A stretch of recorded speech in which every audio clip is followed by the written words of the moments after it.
that, well, first of all, he wants to say a great big thank you again to everybody at the club, and in particular to the sponsors that have come in to help all these buses get up to the Principality. It does sound like it's going to be a great day out. It's going to be a fantastic occasion. Let's be honest, Tom. I mean, Langham are just a little village just outside Haverfordwest, and for them to reach the Principality Stadium, their youth team to get there, is a magnificent effort. And I know the whole of Pembrokeshire Rugby will be behind them in the final on Good Friday. It's going to be an incredible occasion. Those boys to actually walk on and play on the hallowed turf of the Principality Stadium, where all those top internationals will play. They've dreamt of doing that, and now it's going to become reality. And the whole village will be there in their black and amber tops. Yeah. It'll be awash with Langham parents and fans, and it'll be a fantastic occasion. And I wish them all the very best, and let's hope that they can bring the silverware home. But if they don't, they have succeeded in getting to a final at that level is fantastic, and it's great because Langham have struggled for years. Like a lot of grassroots rugby, small village sides have found it very difficult to keep it going. Mm-hmm. But this sort of thing happening is like a fairy tale story. Yeah, and it's just going to be an absolutely great occasion for everybody that goes there, the players and everybody involved. I can't wish them any more. I just hope that they can win it. But if they don't, it's not the end of the world. I just want them to have a great day out, and it'll be memories they'll be able to tell their grandchildren when they're older. Yeah, well, win or lose, they're still stepping onto that stadium. It's going to be fantastic. And they said they've already had that impact of galvanising the senior squad as instead of vice versa, which is amazing. And that youth setup, it's the last time those boys are going to be together. So embrace it, make the most of it. Yeah, it's been an inspirational story, this, to be honest with you. They've gone through 5 rounds, as Dav said, to get to this point. Yeah. And, it's incredible. It's an incredible journey, and, an incredible... I just can't wait to see what's going to happen on Good Friday. It's going to be a Good Friday no matter what. Regardless, yeah, definitely. And talking there, actually, we heard from Steve Barnett, who caught up with Bill Kahn earlier in the show, and he was saying about, like, Steve played rugby, but he never really paid attention to the day, to the occasion, and what he wants, because, of course, Langham Youth aren't the only team going to the Principality Stadium. No, Haverfordwest ladies are off, and Whitland as well. Incredible. I've never known so many Pembrokeshire sides get into the Principality in one season.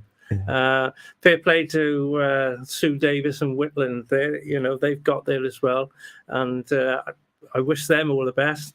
And Steve Barnett and Haverfordwest ladies done an incredible job. They nearly folded 12 months ago. Mm-hmm.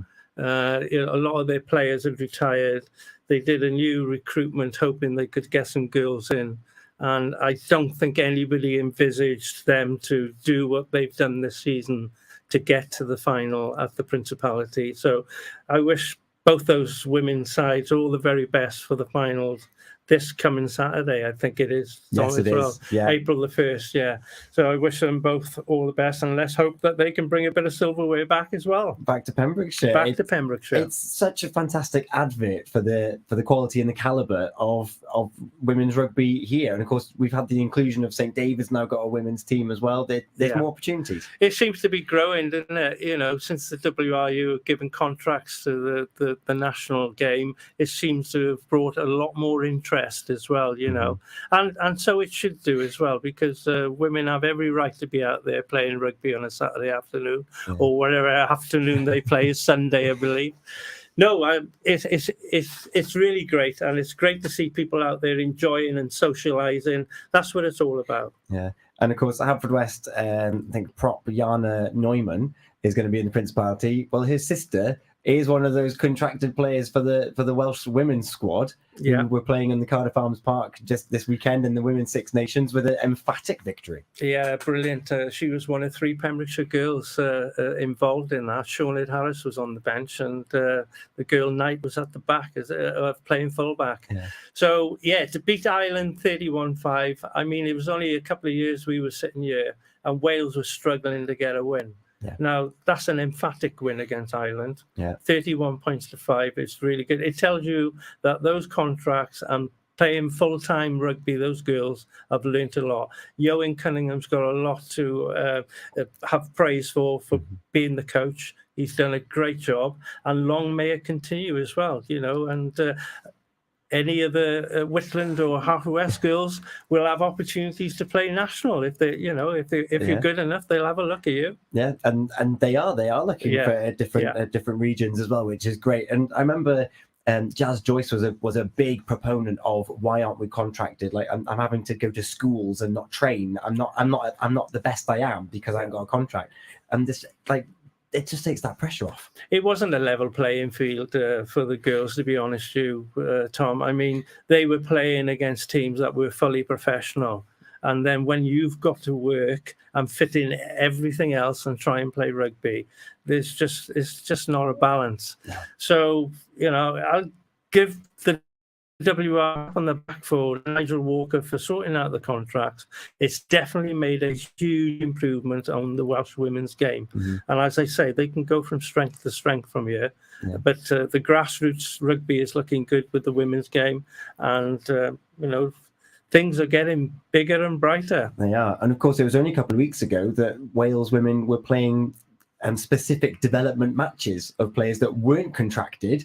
Yes, and giving them opportunities to put the red jersey on and see who is on the fringes. Well, exactly. They're opening it up throughout Wales, aren't they, to see what talent is out there. And if you are good enough, you will have an opportunity now to get a full contract with the WRU. But the game is growing. The game is becoming more competitive and better. The skill level is better. That's because they're playing against better opponents as well. It's just raising the whole standards. It's fantastic. Great. It is. So, they're playing, as Jordan just mentioned, this Saturday in the Principality Stadium. Langham Youth are heading there on Good Friday, but Langham Youth are actually going to Haverfordwest on Saturday as well. Oh, what a derby game that is as well, isn't it? Same day that the women go up to Cardiff. But, yeah, they've got to get that game done. Haverfordwest and Langham have had a long tradition of battles, youth and senior players. And may I say, it's friendly battles. It might be a bit of a battle on the pitch, but after the game, we're all together in socialising and enjoying each other's company. It'll be no different with those boys on Saturday. The best team will win on the day. Langham will go into that game as favourites, obviously. Yeah. But Haverfordwest will be trying to knock them off their perch. So it'll be interesting. I wish both teams all the best in that cup game as well. Yeah, so that'll be taking place in Haverfordwest. That's the Langham Youth's. It's a Pembrokeshire Cup game. Yeah. Quite a warm-up for a Principality match, isn't it? Yeah, it is. From a cup game from another. And very quickly then, before we talk about all of the high-caliber sports that are going on, Neyland Cricket are heading off to Lords. Incredible, isn't it? What a journey that's been as well. I mean, Neyland's indoor team have been at the top for a very long time. I think this is the 5th occasion that they've reached Lords. Somebody will tell me I'm wrong on there, Tom, but I think it's the 5th time.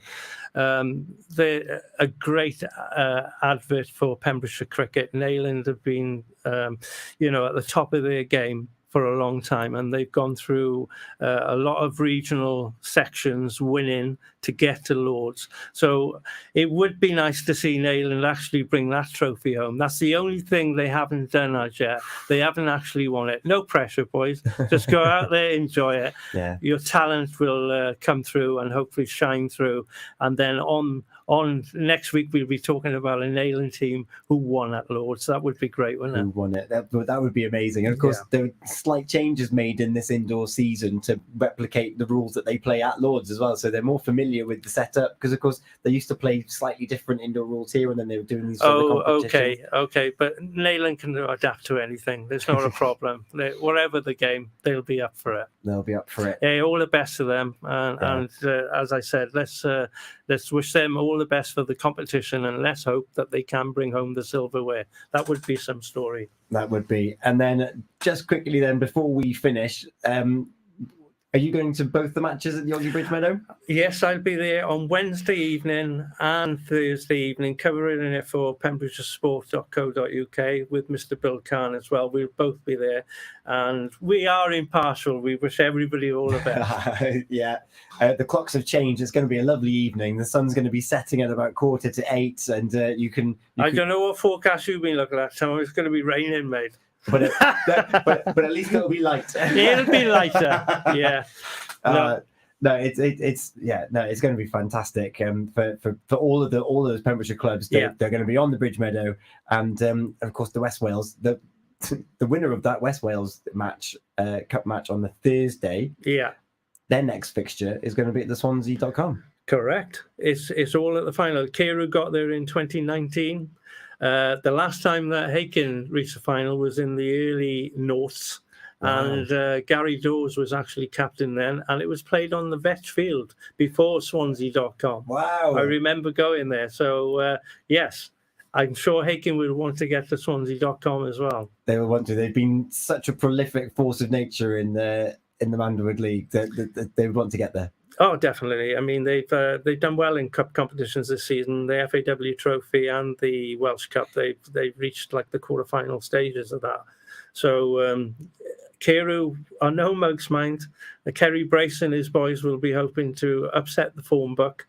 And, but Scott Davis, manager of Hakin, will know that they'll need to do a job on Thursday evening. Yeah. In fact, we heard from Kerry a couple of weeks ago. If you want to listen back to that, you can at purewestradio.com. All of the shows from the last 90 days are available on that website.